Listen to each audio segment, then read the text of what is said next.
I grew up in Petty Harbour, a little fishing town just south of St. John's, and most of the young parts of my life we only had one station. We could get the CBC and that's it. So Saturday nights were pretty much the same. When I was a little kid, it was Tommy Hunter into Hockey Night in Canada. The game is over. Montreal wins the Stanley Cup.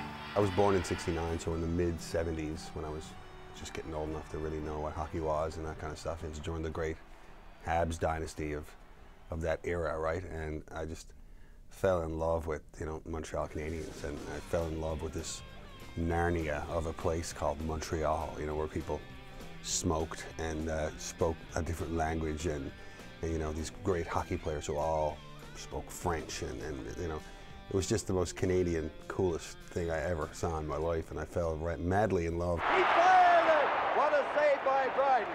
It was remarkable and scintillating. There was always something interesting about Ken Dryden, right? He was a hockey player, but he kind of wasn't a hockey player. He was almost like an imposter. He didn't look like anybody else who played hockey. He didn't stand up like anybody else who played hockey. He didn't play goalie like anybody else. You know, and then at the height of, you know, my childhood, he leaves, stops playing hockey to go to university. And then he comes back and plays better than when he left.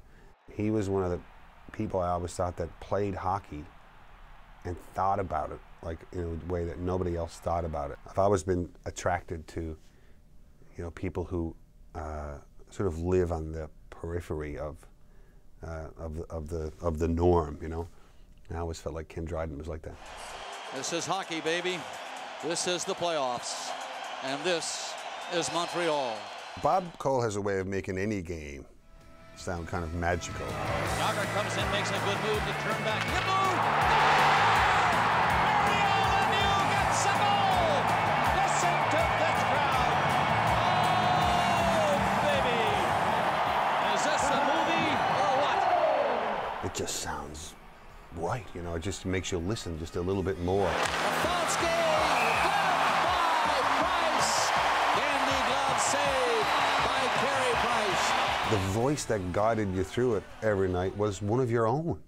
It had an accent, something like mine, you know, and it was, you know, a guy we all knew was from here.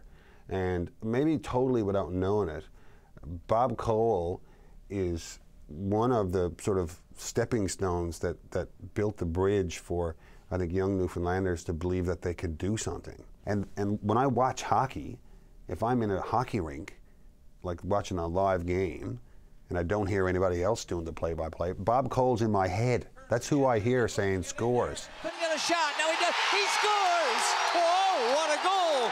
You know, I don't even have to say he's the god, he's Bob Cole. Everything is happening. There's it. Canadiens are going to win the game and tie the series. What a night tonight in Montreal. The last great Montreal Canadiens playoff run would have been, I guess, 2 seasons ago, right, where they went to the Final Four. And I remember I was at home and I watched them beat, I guess, Washington, and they were to start the next series against the Penguins. And I had to get on a plane, and I wasn't flying anywhere. I had to go to France because a year previous that I'd filmed the Robin Hood movie with Russell Crowe, and it had the opening night of the Cannes Film Festival. There's a massive after party with more, my tongue would fall off if I dropped names about how many people were there in this. And it's literally on the beach in Cannes. Around midnight, France time rolls around, and it's Game 7 of the Montreal-Pittsburgh series. And I'm checking the score on my iPhone. I stood in the right spot at this party. I get a Wi-Fi, and I could actually hear the CBC call. I could hear Bob Cole's voice while I was checking it. He's got to be the man of the hour now.